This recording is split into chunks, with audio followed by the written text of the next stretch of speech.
Hello बच्चों, आज हम लोग पढ़ेंगे ठोसों के प्रकार। ठोसों को उनके अवयवी कण की व्यवस्था के आधार पर दो वर्गों में वर्गीकृत किया गया। पहला ठोस है क्रिस्टलीय और दूसरा अक्रिस्टलीय। एक हो गया क्रिस्टलीय, क्रिस्टलाइन सॉलिड, और दूसरा हो गया अक्रिस्टलीय यानी अक्रिस्टलाइन सॉलिड। क्रिस्टलीय सॉलिड क्या होता है? वे ठोस पदार्थ जिनमें संपूर्ण क्रिस्टल में अवयवी कण, कौन सी? तो अवयवी कण। अवयवी कण के अंतर्गत क्या क्या आएंगे? अणु हो सकते हैं, परमाणु हो सकते हैं, आयन हो सकते हैं। अवयवी कण त्रिविम में एक निश्चित ज्यामिति में व्यवस्थित रहते हैं। त्रिविम में एक निश्चित ज्यामिति में व्यवस्थित रहते हैं, उसे हम क्रिस्टलीय ठोस कहते हैं। जैसे उदाहरण के तौर पर हमारा मीथेन CH4 हो गया, यह चतुष्फलकीय है। NH3 ये हमारा जो है वो पिरामिडीय है।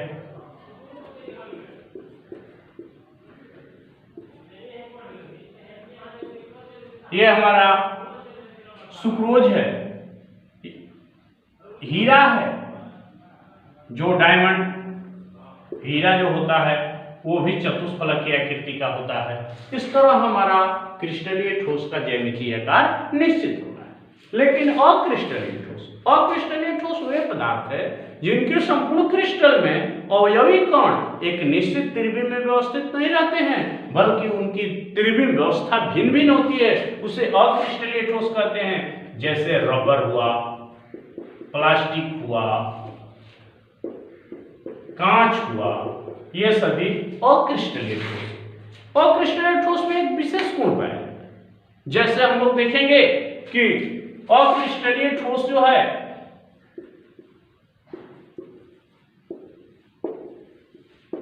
कि कई ऐसे गुण हैं जो द्रवों से समानता प्रदर्शित करते हैं।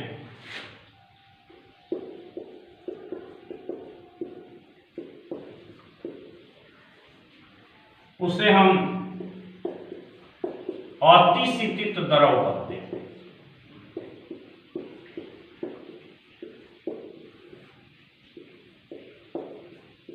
समानता प्रदर्शित करते हैं, उसे अतिशीतित द्रव कहते हैं। जैसे उदाहरण के तौर पर हम देख सकते हैं कांच के बारे में। कांच कैसा पदार्थ है? एक अक्रिस्टलीय पदार्थ है।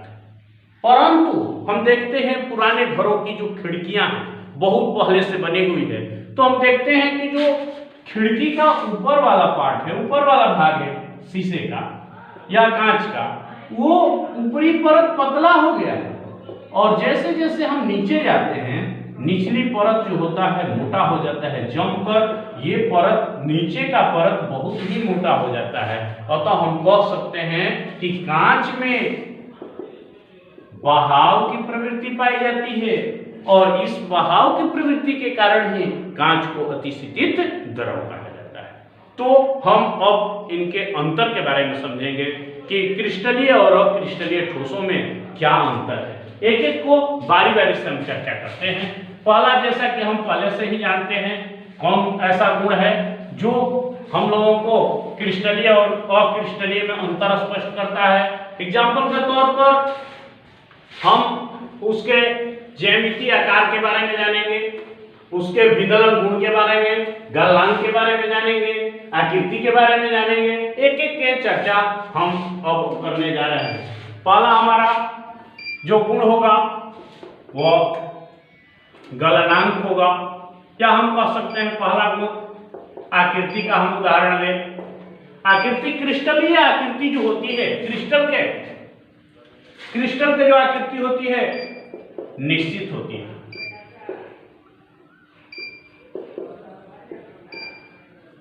क्रिस्टलीय ठोस की आकृति निश्चित होती है। जैसे हम अभी उपरोक्त उदाहरण में स्पष्ट किए कि जो हीरा है, हीरा जो है चतुष्फलकीय है, ग्रेफाइट जो है ये षष्ठफलकीय है,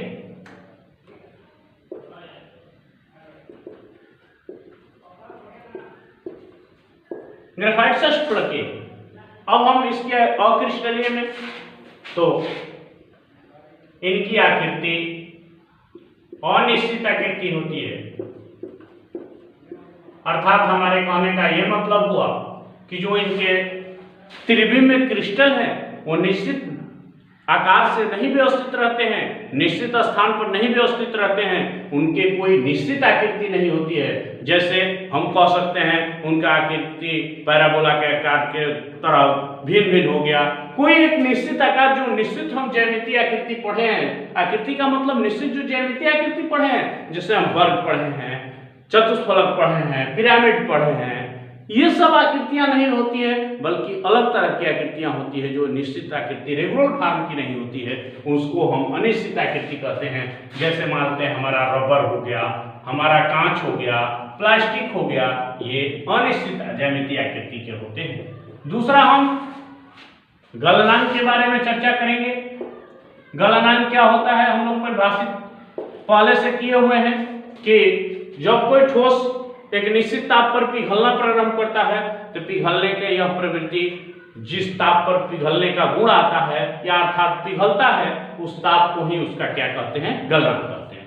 जब हम क्रिस्टलीय ठोस को गर्म करते हैं, क्रिस्टलीय ठोस को गर्म करने पर एक निश्चित ताप पर यह पिघलने लगता है। जैसे मानते हैं हमारा NaCl है, नमक है, लगभग 400 डिग्री सेल्सियस पर यह पिघलता है, तो यह नमक हमारा है, यह क्रिस्टलीय ठोस है। लेकिन हम जब अक्रिस्टलीय के बारे में बात करेंगे तो इसका निश्चित ताप नहीं होता है, इसमें ताप का परिसर होता है, अर्थात परास होता है। जैसे हम जब क्रिस्टलीय ठोस को गर्म किए तो एक निश्चित ताप पर पिघल 400 डिग्री सेल्सियस के सभी कण पिघल गए। लेकिन जब हम रबर को गर्म करें, जैसे ये हमारा रबर का एक टुकड़ा है और इसको हम गर्म करना शुरू किए यहाँ से स्पिरिट लैंप के सहारे, तो हम देखेंगे कि जो गर्म पार्ट है वो पिघल कर यहाँ द्रव बन गया। इसके जो नजदीक वाला पार्ट है ये अभी नरम पड़ रहा है, जबकि हमारा इधर का पार्ट जो है वो बिल्कुल कठोर है, अभी यह पिघल नहीं रहा है। यानी एक निश्चित परास पर पिघलना शुरू होता है, डायरेक्ट 400 डिग्री सेल्सियस या 20 डिग्री 50 डिग्री सेल्सियस नहीं होता है, बल्कि मान लेते हैं ये 15 डिग्री सेल्सियस से प्रारंभ हुआ पिघलना, धीरे धीरे 30, 35, 38 डिग्री सेल्सियस पर जाकर पूरा का पूरा ये हमारा रबर है वो पिघल गया। तो हम कहेंगे कि यह ताप निश्चित ताप होता है, लेकिन इसमें ताप का एक परिसर होता है। तीसरा गुण हम लोग विदलन, विदलन का मतलब टूटना यानी काटना, दो भागों में भक्त होना। जैसे मानते हैं हमारा एक क्रिस्टलीय ठोस है, क्रिस्टलीय ठोस को हम जब चाकू से काटते हैं, तेज हथियार से काटते हैं, तो हम देखते हैं जो जनित सतहें होती है, जनित सतह का मतलब काटने के बाद जो सतह बनती है, इन सतह को हम जनित सतह कहते हैं। और ये जो जनित सतह होती है यह चिकना होती है, जनित सतह चिकनी होती है। लेकिन जब हम यही रबर को काटे, अर्थात अक्रिस्टलीय ठोस को किसी हथियार से काटने पर ये जो जनित सतहें होती है वो चिकने नहीं होती है, बल्कि यह बिल्कुल खुरदरा होती है, उसमें रुखड़ापन देखने को मिलता है। एक निश्चित जो सतह प्राप्त होती है काटने के बाद वो चिकनी नहीं होती है, बल्कि रुखड़ी होती है।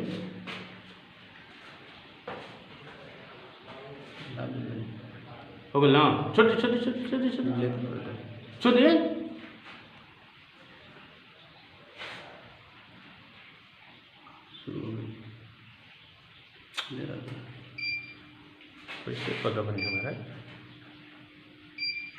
चौथा गुण के बारे में हम अभी बताएंगे कि व्यवस्था के क्रम क्या है, व्यवस्था का क्रम कैसा होता है।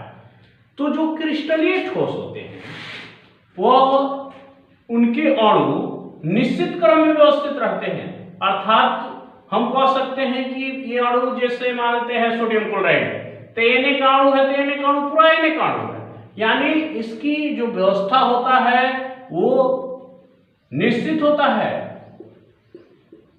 और निश्चित व्यवस्था के अंतर्गत हम देखेंगे कि दूर दूर तक एक समान अणु है, जैसे ये अणु एक समान है, इधर से खींचेंगे वो भी एक समान, एक निश्चित क्रम में, पहले ठोस तब हाइलो फिर ठोस हाइलो, इस तरह का क्रम है। हम कह सकते हैं कि दीर्घ परासी होता है, इसका परास लंबा होता है, परास का मतलब एक बहुत दूर तक इसका क्रम एक निश्चित होता है, इसलिए हम कह सकते हैं कि यह दीर्घ परासी होता है। यह एट रैंडम यानी अनियमित व्यवस्था में रहता है। अनियमित व्यवस्था का मतलब कि जैसे मानते हैं यहाँ सॉलिड है तो यहाँ हॉलो हो गया, फिर हॉलो फिर सॉलिड तो फिर सॉलिड, यहाँ इस लाइन में हम देख रहे हैं तो हाइलो फिर सॉलिड, हाइलो सॉलिड, हाइलो, इस लाइन में देख रहे हैं तो high-low solid solid solid, high-low, इस तरह का क्रम है। इसका मतलब हुआ कि इसका एक व्यवस्था का क्रम नियत नहीं है, यह अनियमित है। तो हम कह सकते हैं लघु परासी होता है। लघु परासी इसलिए हम इसको कह सकते हैं कि यहीं तक का क्रम एक तरह का मिल रहा है, इतना ही क्रम एक तरह का मिल रहा है। इधर देखें तो ये कहीं एक तरह का क्रम मिल रहा है, ये इतना एक तरह का क्रम मिल रहा है, यानी इसका एक क्रम बहुत अधिक दूरी तक नहीं होता है, कुछ दूरी जाने के बाद ही व्यवस्था बदल जाती है, अतः हम कह सकते हैं कि यह लघु परासी होता है। नेक्स्ट हमारा पांचवा गुण यदि हम प्रदर्शित करें तो वो दैशिकता का गुण है, यानी पांचवा गुण के बारे में हम दैशिकता के बारे में पढ़ेंगे। दैशिकता क्या होता है, यानी दिशाओं का क्रम क्या होता है, इसके अंतर्गत हम लोग पढ़ेंगे। तो हम कहेंगे कि दिशा का क्रम क्या है, तो देखिए यहाँ क्या है और इसमें क्या है। इधर देखिए यदि हम इस लाइन को इस तरह खींचे तो सॉलिड को मिला, ठोस को हमको मिला, ठोस कण तो 1 2 3 4, ये खोखला कण को मिला, कितने मिले तो 1 2 3। जब हम इस लाइन को ऐसे खींचते हैं तो ठोस जो कण है ये कितने मिल रहे हैं 1 2 3 4 5 6, और हाइलो कण कितने मिल रहे हैं तो 1 2 3 4 5, यानी खोखला जो कण मिल रहा है वह 5 मिलता है, यानी इसके दैशिकता जो होती है विषम होती है, अतः हम कह सकते हैं इसकी दैशिकता क्या है, यानी विषम दैशिक होता है। परंतु जब हम अक्रिस्टलीय ठोस में देखें तो अक्रिस्टलीय ठोस में यदि हम लाइन खींचें तो ऐसे यदि हम लाइन खींचते हैं या हम इस तरह का लाइन ड्रॉ करते हैं, कहीं से भी हम ड्रॉ कर ले लाइन तो हमें क्या मिलती है, देखिए क्या मिलती है। तो ऐसे भी खींचे तो हमें कितना मिल गया, ठोस कण 1 2 3 4 और खोखला कण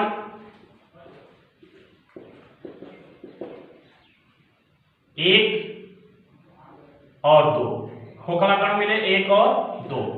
यदि इस लाइन के बारे में बात करें तो ठोस कण जो मिले 1 2 3 4 मिले, खोखला कण देखें,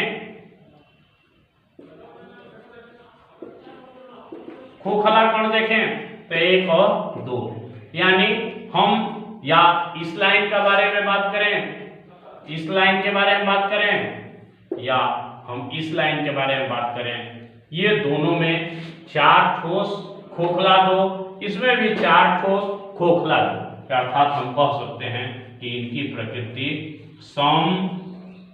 दैसिक होती है। इसकी प्रकृति कैसी होती है?